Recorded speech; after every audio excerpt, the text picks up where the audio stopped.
Are we better off trying to forget painful and potentially divisive memories? Do we get along better when we avoid opening old wounds? Why is it often so difficult to work through the past? And what are the potential benefits of doing so?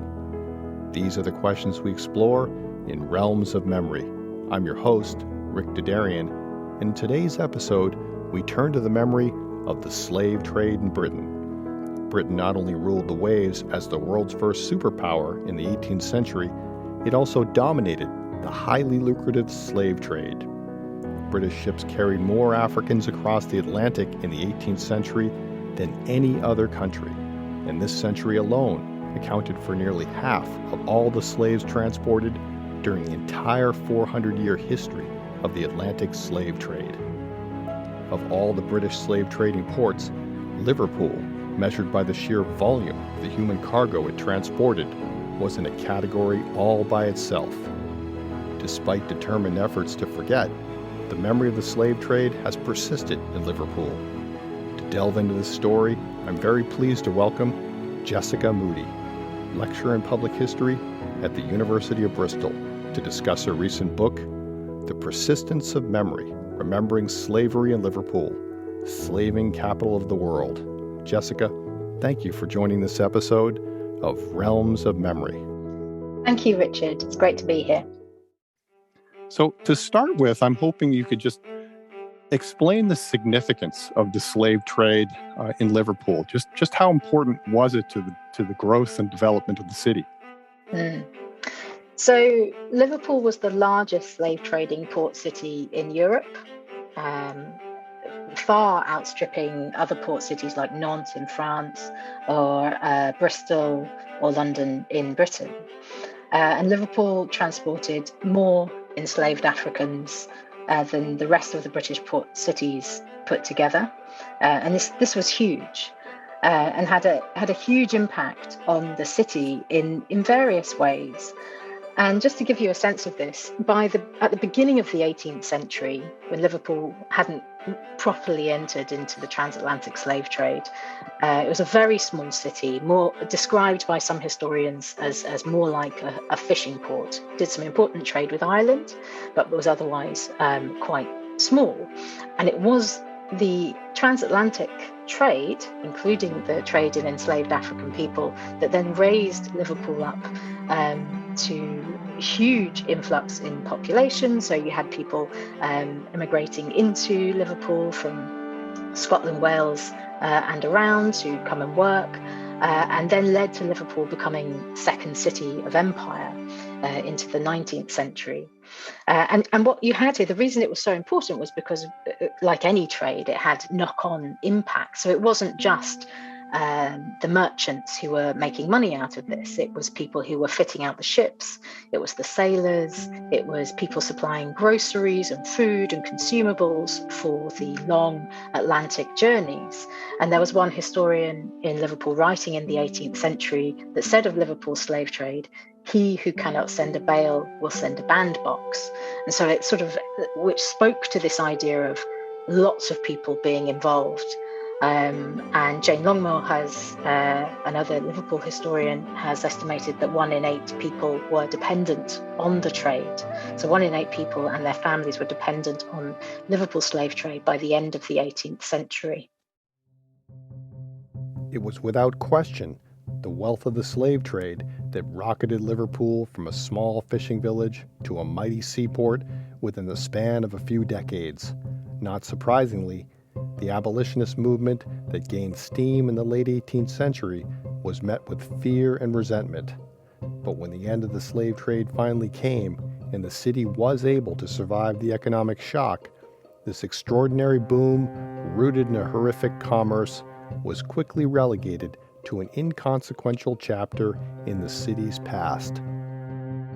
There was a real worry that the abolition of the slave trade would be the ruin of the city. This idea that Liverpool would not survive the abolition of the slave trade that the docks would be growing grass in them, and everyone would be starving. Sailors would lose all their jobs, and this was also led to a lot of tensions between sailors and dock workers and the abolitionist movement who toured Britain. So you had people like Thomas Clarkson who visited Liverpool, and the story goes that sailors tried to throw him in the River Mersey because they weren't happy to see him. And so people were really worried about this. And what's interesting is that when the abolition of the slave trade isn't the complete downfall of the city, historical actors at the time then use that as a kind of argument to say, oh, well, it wasn't that important. And that's an argument that then gets repeated by historians and commentators in public discourse for 100 plus years afterwards. The sense that, well, Liverpool survived or overcame abolition, and that's also a sense of how Liverpool overcomes adversity. So it sort of intertwines with these other civic identity narratives. And this means maybe it wasn't that important. So you have these sort of instances of mechanisms and rhetorics that people deploy to try and downplay how important the slave trade was to Liverpool once it became unpalatable to British national identity narratives. Abolition became the centerpiece of a new national identity narrative in Britain. It was an uplifting narrative that justified renewed imperial ambitions in the 19th century and made it easier to forget the less savory chapter of the recent past. I think, it would be accurate to say that what Britain has remembered is not slavery, but abolition. And it's the country achieved that through the celebration of abolition heroes, William Wilberforce, Thomas Clarkson, Fowell Buxton, and other figures, sometimes Equiano, but not so much always. And sort of the commemoration of particular anniversaries. So in particular, the centenary of the Emancipation Act, so in 1933 and 1934, and then of course the sort of the Abolition Acts as well. And that's the national picture. So the national picture is that Britain will talk far more in public discourse and in public memory about its own history of abolition, celebrating, the idea that it abolished its own slave trade without really mentioning the previous 400 years of involvement, because it was also useful for a reframing of national identity across the 19th century when there was, across Europe, the massive imperialism and colonialism. It was a way of justifying expansion into Africa to try and abolish the East African slave trade and Muslim and Arab trades. And so it became a usable past. It became something that was useful to frame in that way. Like most of her peers, Jessica had little exposure to the history of slavery through the English school system. Even the history of the British Empire was largely absent from her classes. It wasn't until she moved to Liverpool for her university studies that she became aware of this past. My position on this, I think, is probably quite common for a lot of people, certainly of my kind of generation. I'm a millennial, so I'm in my mid-30s, and this speaks to the problematic nature or relationship that the British national curriculum has with histories of empire. So I didn't learn about the transatlantic slave trade, transatlantic slavery, or anything about the British Empire in school.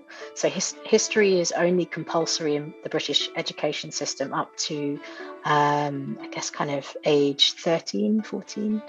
But I actually didn't take history in school. It didn't interest me. So I didn't learn, and I wouldn't have learned about this anyway. And I grew up in a landlocked post-industrial town in the southeast of England, a town called Luton. And so there was no kind of direct connection to histories of sort of maritime trade, whereas the places where people might learn about this history before that, when it wasn't an official part of the national curriculum, would be places like Bristol and Liverpool, where sometimes if you had a good teacher, they'd put it on the sort of local studies curriculum. So I knew nothing about this, and I think I thought that slavery was something that happened in America. in the United States, or something that was to do with Africa. I did not know, I did not understand how central Europe was, and that Britain had played such a huge part.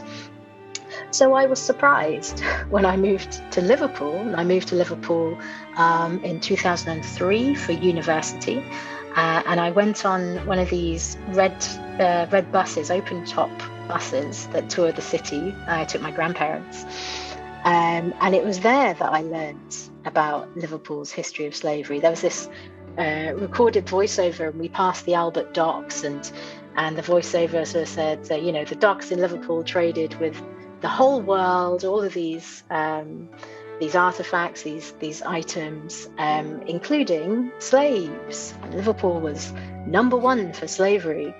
And I just thought it was a very strange way of phrasing such a huge involvement with such a difficult history. And I think it was from there that I then sort of learned about it and then looked more into it. And I think Liverpool for a long time was, one of the few places, Bristol as well, where you could go and learn something about Britain and slavery, because there had been a permanent museological exhibition since 1994, and then later, the International Slavery Museum. So it was a surprise, I think, to learn about this, and it was really only being there, living in Liverpool, that I sort of first came into contact with that history, and then kind of followed that up through further study. The history of slavery may have been left out of the national curriculum and national museums, but the memory persisted in places like Liverpool. It persisted in the form of public discourse, or stories that were told and narratives that were crafted about the city's past. So in researching the book, I looked at, I tried to look at as wide a range of sort of public sources as possible. So this included written histories of the cities, but also guidebooks. So from the beginning of the 19th century onwards, you get these lovely, beautiful little guidebooks that are designed to be carried by tourists to the city. But I think in part maybe they're also aimed at citizens as well. And so you get a sense of, what's the outward projection of who Liverpool wants to be seen as at this time. So you can map those, as well as a number of other kind of leaflets, newsletters, and printed culture across the 19th and 20th centuries. And what I found was that there are some really regularly repeated narrative structures that we can find. I guess what James Wirch would call schematic narratives of memory. So these kind of tropes and narratives that get repeated. One of the ones that repeats quite a lot is something that you could refer to, and I did refer to as scouse boasting. So people from Liverpool are known as scousers, and this is the narrative that comes up in history books, but in guidebooks as well. This idea that Liverpool won the slave trade. So this goes back to the Red Bus audio tour that I took with my grandparents, saying that Liverpool was number one for slavery, but you have historians in the 19th century through to the 21st saying that Liverpool beat Bristol and London out of the slave trade. So it won at the slave trade, and this idea that it sort of succeeded at something that was at the time generally, but not entirely, seen as something that was good for Britain, that Britain was good at, as well as sort of engaging in this transatlantic commerce. But it's also something that becomes kind of ridiculed in these really interesting satirical texts, like in Porcupine in 1863, where the author's kind of mocking this idea that Liverpool has this sense that it won at the slave trade. And then I think one of the more interesting historical narratives that repeats across different media is this idea of dissonance, and it becomes distilled down into these particular phrases. So you get the idea that by the early 20th century, slavery and the slave trade is seen as both the glory and the shame of Liverpool. So it's both seen as something that was glorious, that was something to take pride in, and is now seen as shameful, as morally corrupt as something that is anti what British national identity is, because by this point, Britain has an anti-slavery empire. And that becomes part of the raison d'etre for pushing further into Africa, for taking control of different peoples for apparently their own good. In addition to whether the story of the slave trade should be remembered as a source of pride or shame, the actual presence of slaves on Liverpool soil was another enduring subject of debate. Even if no enslaved African person ever stepped foot on Liverpool soil, the city's merchants were still intimately involved in masterminding the whole trade. It still happened. But this idea of, did actual people live here? Were they bought and sold in Liverpool? That's something that becomes a real focus of debate. And I guess it's because it brings it home in a way that talking about ships and the triangular trade and goods doesn't really, because those are all sort of inanimate things, whereas people, that's the human aspect, that's the real trauma of this history, and yet it's so little seen. And I think that's true around the Atlantic world. Even in America, you've had recent efforts to try and rebuild some slave cabins that there were on the big plantation houses, but they were still destroyed. Some things remain, but very little of the infrastructure of slavery remains. The ships were all reused for other things.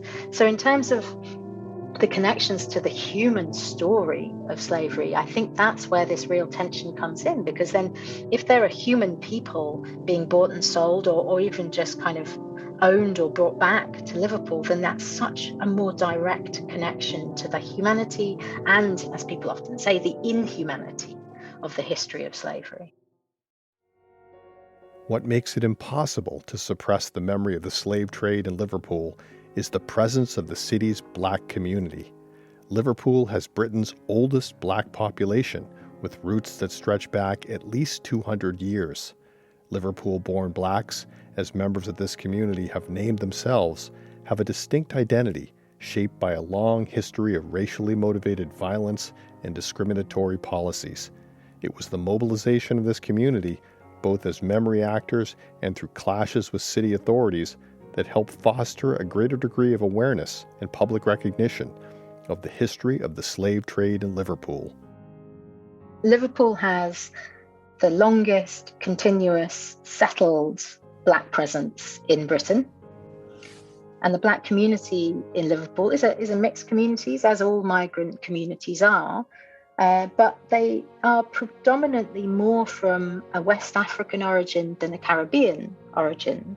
So a lot of the sort of African Caribbean black in migration to Britain after the Second World War was people coming from the Caribbean, from former British colonies on ships like the Empire Windrush. And that's a story I think that most people know. That's a sort of quite a prominent feature of public memory of immigration and race in Britain is knowing that post-1948 story. However, Liverpool has black families of African and Caribbean descent who can trace their family trees back to the 18th century. And so you've got this long and continuous settled presence of a community, some of whom may have been brought here directly through the transatlantic slave trade, though more likely around the sort of external periphery apparatus of the workings of the trade. So West African elites sent their children to school in Liverpool to learn about the trade. And then into the 19th century, you get a lot of men in particular working on the steamship lines from West Africa to Liverpool and things like that. So you've got this long historical black presence, and one that is English, that have families that marry, that settle in the city and have that longevity. And for a long time they were treated terribly. There was a lot of institutionalized systemic racism through employment, education, housing, you name it. And at the hands of the sort of the city authorities, and universities as well, and the museums, so cultural organisations too.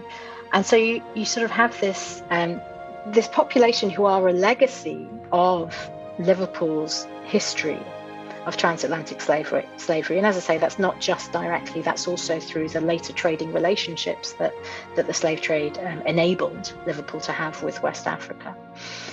And you have this history that isn't, that when it is being talked about, it's being talked about in quite celebratory ways. There's that Liverpool, it was number one with slavery, and Liverpool sort of beat Bristol and London out of the slave trade. And there's this huge dissonance in terms of the stories that aren't being told, of course, in relation to people of African descent. But what's also really important is that people of African descent in the city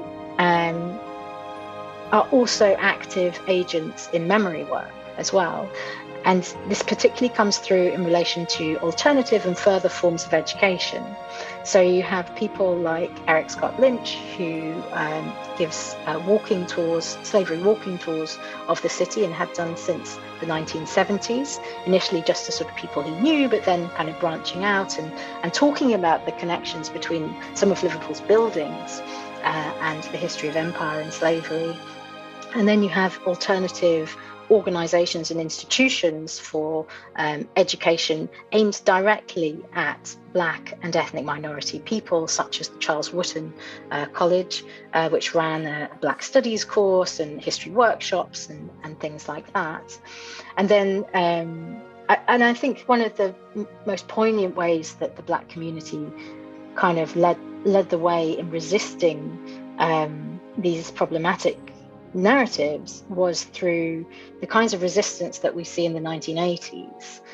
And so there were riots in inner city areas of a number of British cities, Brixton, Bristol, in 1980, and the riots in Toxteth, or which were called the riots in Toxteth at the time, in 1981 were the largest. And it was the only only recorded use of CS gas, and a disabled man was killed during those riots by police. And what we see after that is a sort of a reaction from city authorities to sort of try and make some moves in the right direction. So you have reports that are written. A report called Loosen the Shackles, which is quite ominously titled in ways that connect it metaphorically to Liverpool and slavery. And it's also after that you then get the museums starting to introduce different displays, looking at their displays that were directly criticised in this report as well. Beyond its Black community, what makes Liverpool unique is its dual anniversaries. The anniversary of the city's founding coincides with the anniversary of the abolition of the slave trade. Much like the persistence of narratives of pride and shame that define the city's memory of the slave trade, efforts to reconcile these dual anniversaries have long been a source of tension in Liverpool. So Liverpool is quite an interesting place to study for coinciding anniversaries. And I don't think there is much written about this, actually, the sort of overlapping of commemorative years. But Liverpool takes as its birthday, the sort of founding date of 1207, which is the date when it was granted letters patent by King John, and that designated the place a free borough. And then 1807 was the abolition of the British Slave Trade Act, which outlawed a trade that Liverpool had been highly involved with and dependent on. And what happens is that in 1907, when Liverpool starts celebrating its own birthday in grand civic ways, and this is a time when if you think of the waterfront of the city, the large buildings, the Liver building, the customs house, the sort of the big, the three graces as they're known, are going up. So it's a time of rapid expansion, big kind of, end of the Victorian period, big building in Liverpool, time of real civic pride. And the city authorities instigate this public celebration, this public birthday party to celebrate Liverpool's birthday as a way of kind of fostering a sense of civic pride, but also as a way of kind of challenging their critics. So there were articles written in the Times, and this plays out now. I think there's always a tension between regional and national press and identities, but that the Times had said that Liverpool's people were ignorant of its history. It was a commercial town. It wasn't a place of culture or arts. And so there was a sense of needing to instill a sense of civic pride, but also show the rest of the country that Liverpool had a history. And in the sort of records of the organisation of this event in 1907, the civic authorities are saying things like, we have a history that's just as good as Warwick's. Warwick is this old city that also had these pageantry type celebrations, and Liverpool's authorities want to celebrate that and show that they have a long history as well. And as part of that, in 1907, they have this this huge historical pageant, which involves a parade of these horse-drawn cars. And each cart has a different historical theme or event or person that they're celebrating. And because they're placing it in a progression, in a procession, they can't help but sort of have to tell a narrative history of the city. And they can't leave out the slave trade. It'd be too much of a massive omission. So they end up having to have a car that celebrates the slave trade in this procession that has kind of allegorical figures. There's a female figure in the middle epitomizing wealth, and there's people playing slave traders like Hugh Crow, and then you have actual African people, black African people in this procession taking on the parts of slaves, and there are chains all around this cart. And so it's this interesting kind of example of the sort of awkward juxtaposition of a difficult and horrific history in a pantomime, essentially, a sort of a procession that's celebratory, and also the sort of weird, sort of awkward sense of the kind of history being downplayed in a way, kind of sanitized in a sense. So it sort of has to match the tone of the rest of the procession, and it reflects this sort of imperial paternalism of the time, because the cart that follows directly afterwards is about charity, philanthropy. So you have the slave trade car, then you have the philanthropy car, and it's almost like this is an atonement. This is sort of one makes up for the other.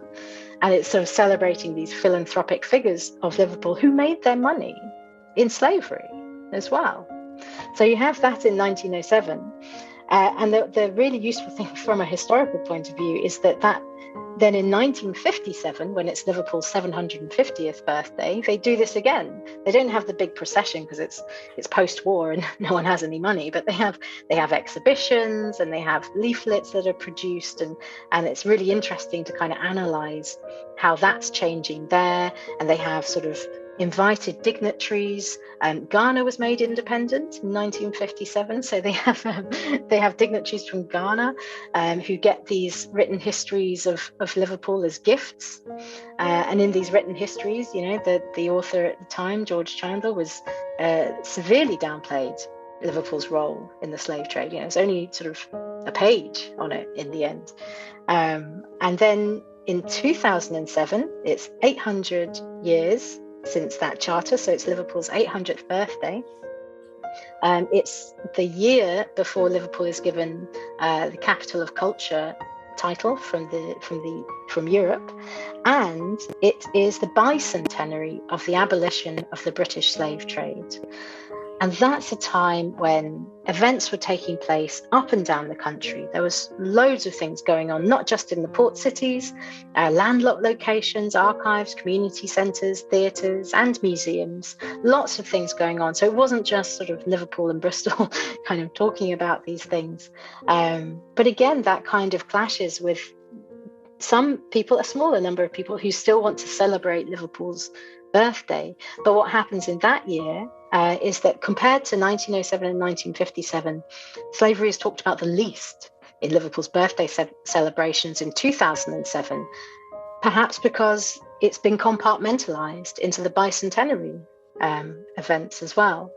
So I think that, this is a really interesting phenomena for people who are interested in memory, who study memory, to think about not just the anniversary in isolation, but what else it coincides with as well. Because Liverpool can't be the only example of this happening. I mean, it's really interesting. It's really telling the way that this plays out here. But I think this is something that we could interrogate further in other contexts as well.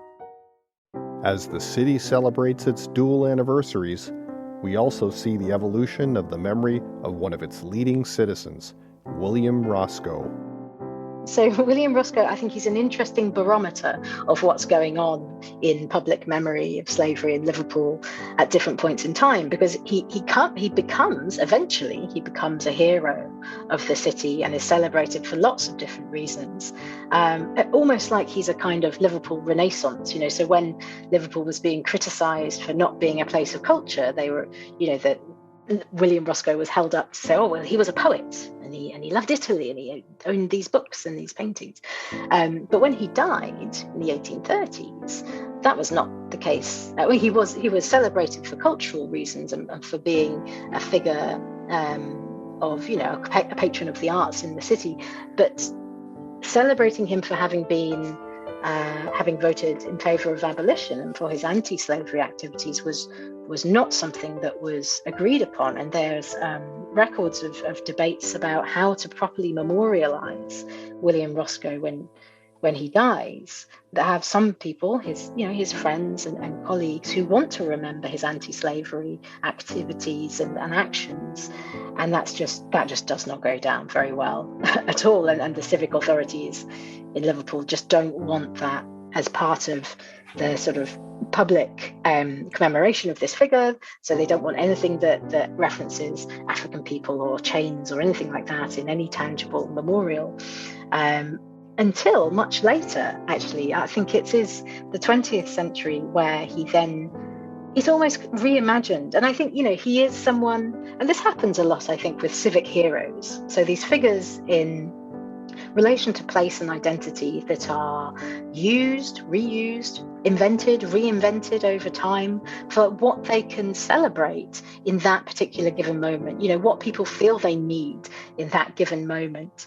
So in the 20th century, and particularly, around and just after the time when the country nationally was celebrating 1933 and 1934, coming up to it was a big build up to that as well. So around all of the organising commemoration of emancipation, then he sort of starts getting reinvented, I guess, as an anti-slavery hero.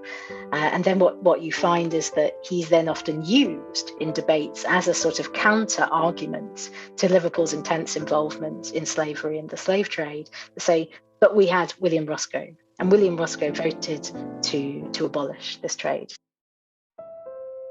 Museums that addressed the history of the slave trade in Britain traditionally did so by celebrating the biographies of the leading abolitionists.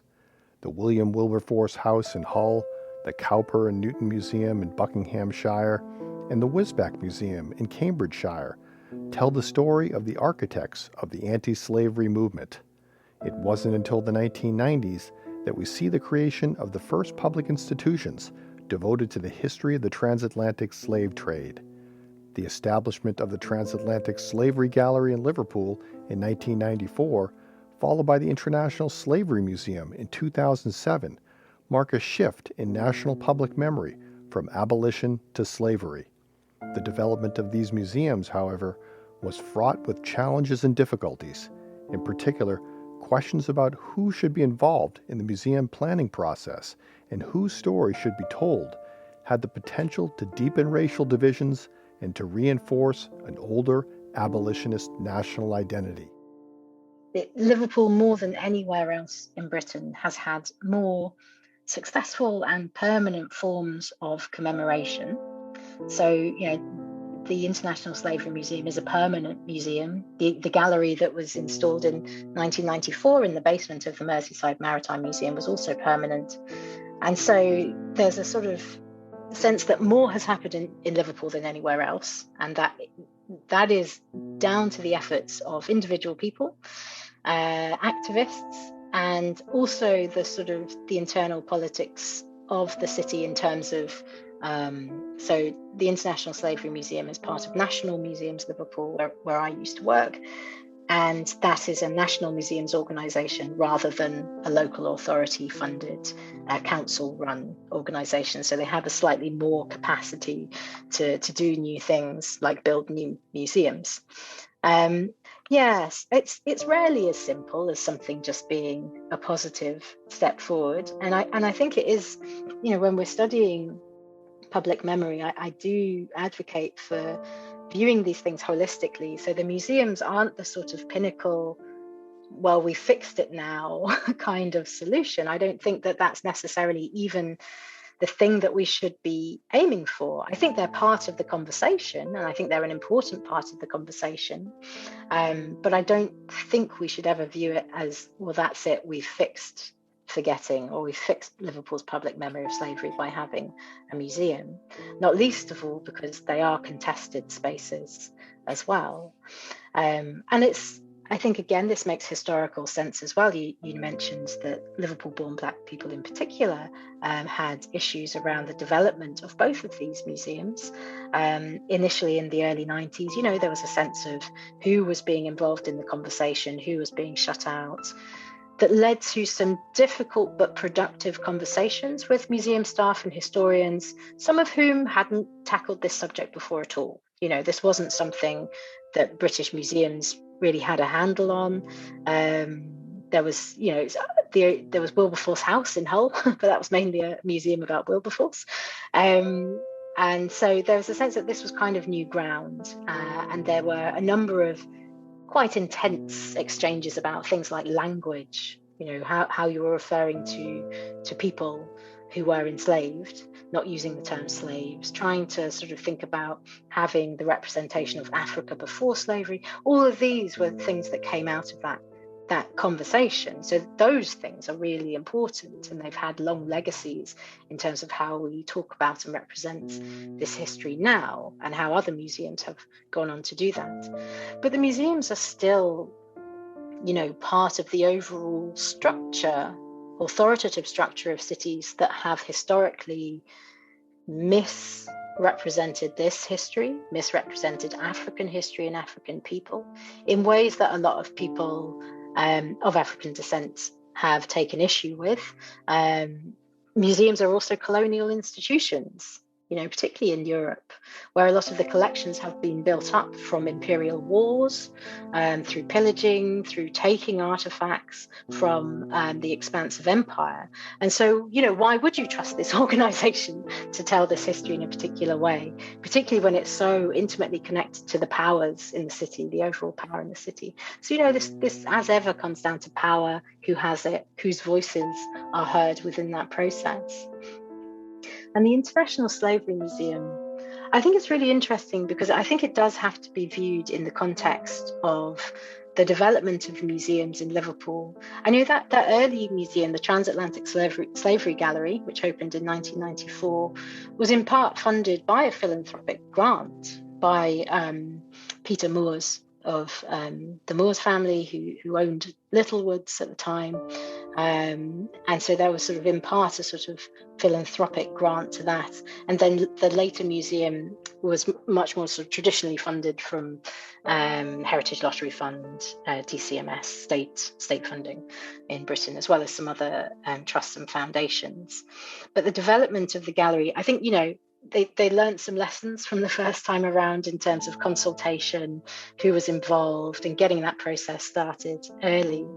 Um, but this is a dissonant history. This is a difficult past. And I think one of the things that continues to make it difficult is this question of legacy, both in terms of there are legacies of this history which persist.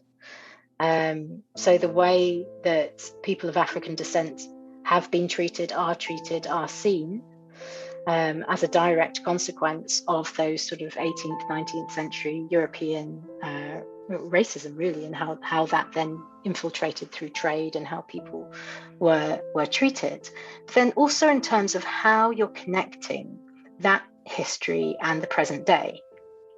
So one of the sort of key points of tension is how, or whether you should, talk about the transatlantic trade in enslaved African people in the same space that you're talking about things that come under the umbrella of contemporary slavery, quote unquote. So things that are, things like human trafficking, sex trafficking, wage slavery, bonded labor, and the kinds of things that charities like Anti-Slavery International, who also have kind of historic roots through British abolitionism, are tackling. And I think that, some people, particularly some people of African descent in the city, don't think that those things are the same.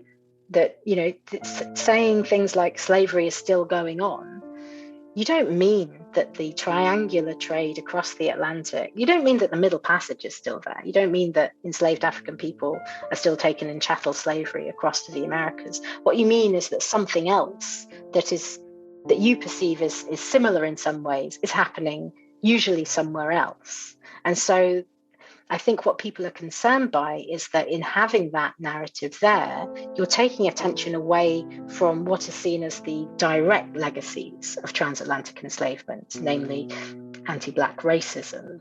So you're not talking about that as much as you are talking about, sweatshops in Indonesia. And that's seen as, in some cases, maybe a deflection, maybe a sort of expression of neo-abolitionism, that is an idea that, white saviors again are coming into this, and that's where the attention is turning, rather than thinking through the really complicated and important and pressing legacies of transatlantic enslavement.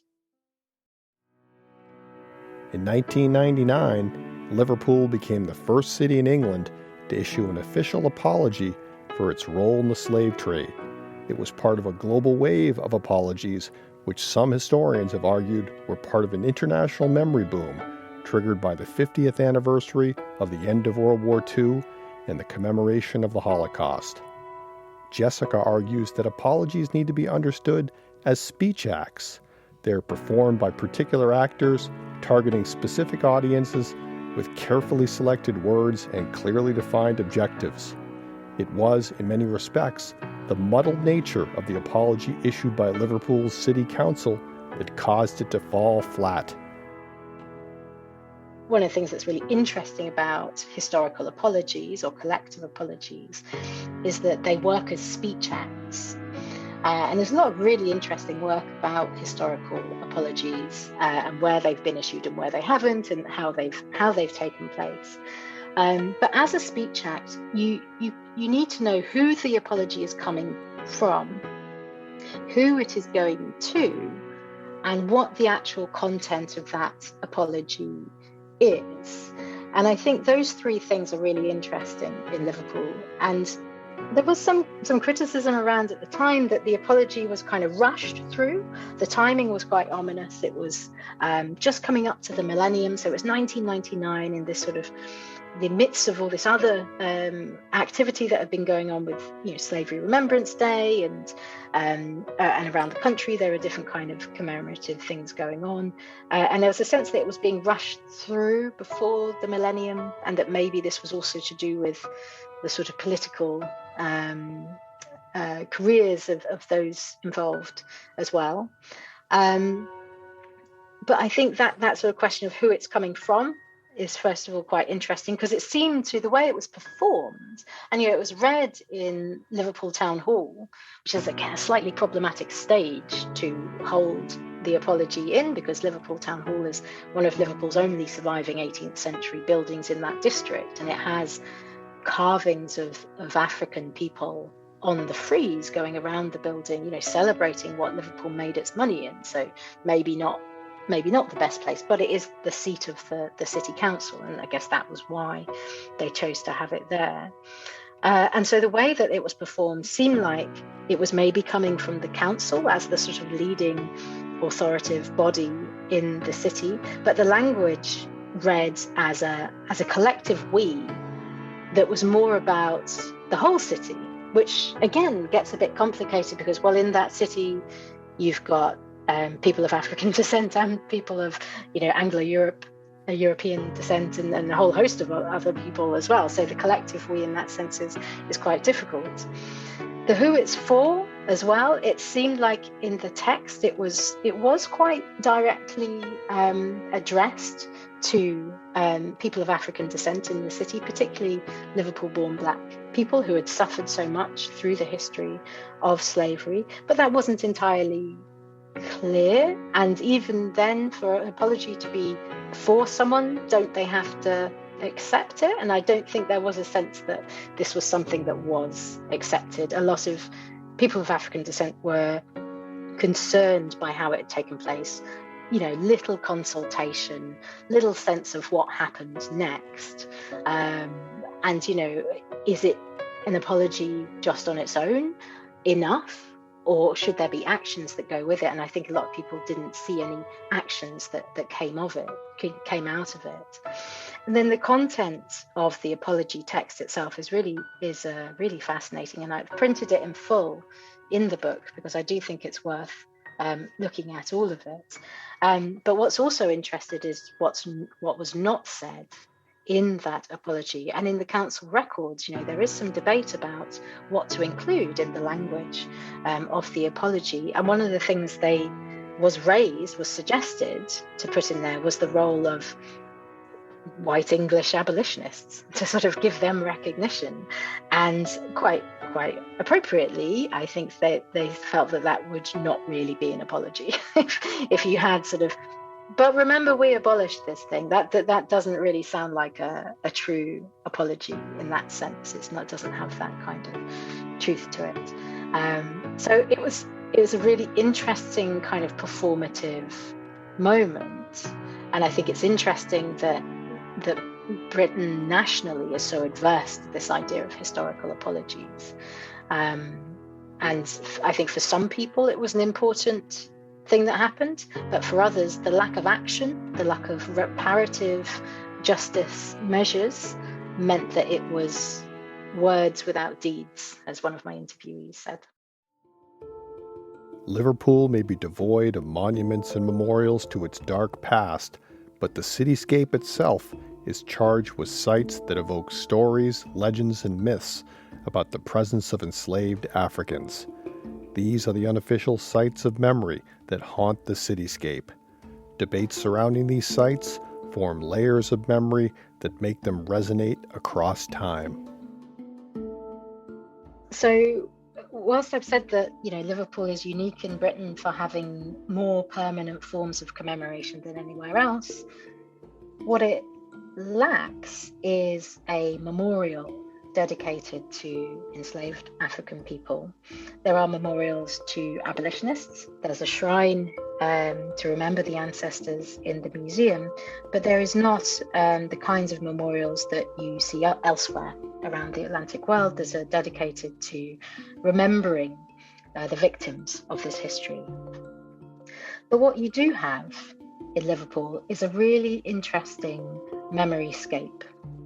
So you have places around the city that accumulate stories that connect Liverpool and transatlantic slavery. And the most persistent of those concern enslaved African people themselves. And I think it's really poignant that people keep coming back to stories and, leaving aside for a moment whether they're true or not, I think what's important about them is that they persist and people keep telling them.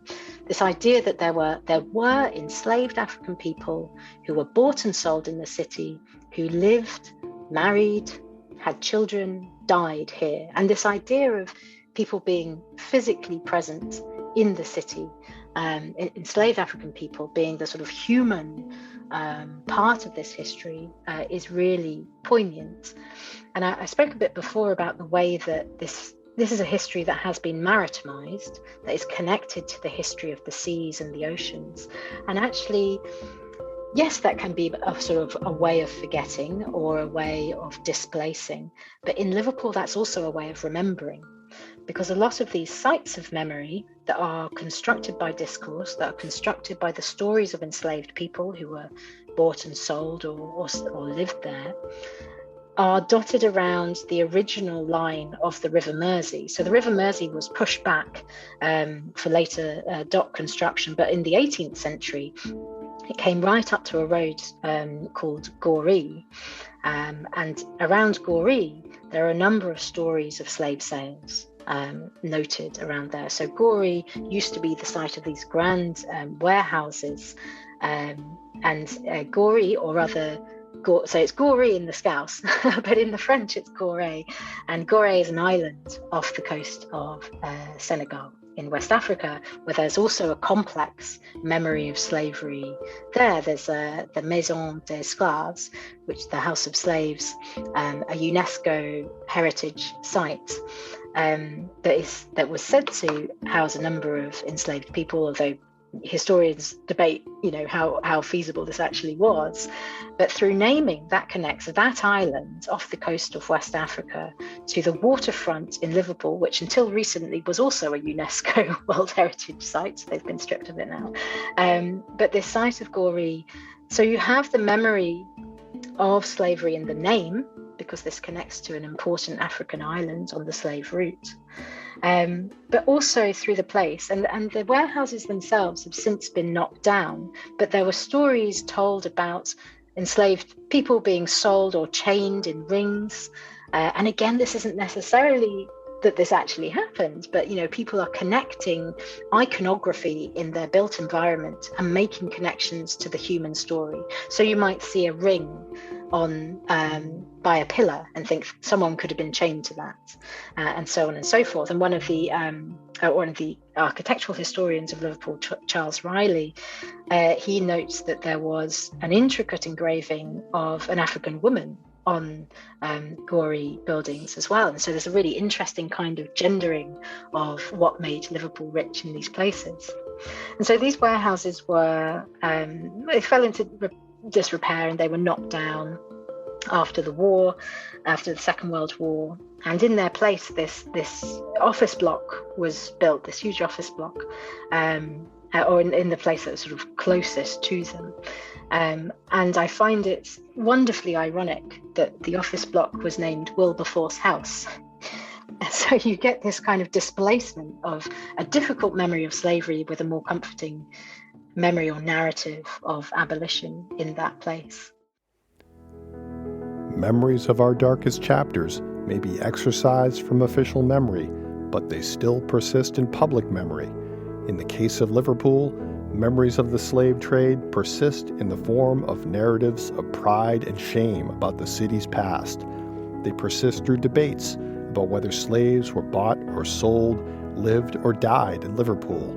They persist through sites of unofficial memory, where stories about the presence of slaves stretch across time. Motivated in large part by the struggle of Liverpool-born blacks for justice and recognition, city authorities have made efforts to grapple with the history of the slave trade, from the opening of permanent museum displays to the issuing of an official apology. Meaningful steps have been taken to start the process of confronting the past. This is an important departure for a country that has, until now, sought solace in the narrative of abolition, but as evidenced by the muddled nature of the apology and the neo-abolitionist message of the International Slavery Museum, this is a process fraught with challenges and difficulties, with much more work to be done. I would like to extend my deepest thanks to Jessica Moody for sharing her time and thoughts. I would also like to acknowledge her kindness for sending a number of photos, which I've used on the podcast website, Instagram, Twitter, and Facebook pages. Next month, we'll turn to the story of the 1 million Chinese mainlanders who fled to Taiwan following the communist victory in 1949. We'll hear from historian Dominic Mengshuan Yang about how the memory work of mainlander refugees and their children helped them cope with the trauma of the largest outmigration of Chinese in the modern era. Please review us on your preferred podcast app, subscribe on our website, realmsofmemory.com, and tune in to our next episode on June 12th. I'm your host, Rick Dadarian. Thank you again for taking time to listen to this episode of Realms of Memory.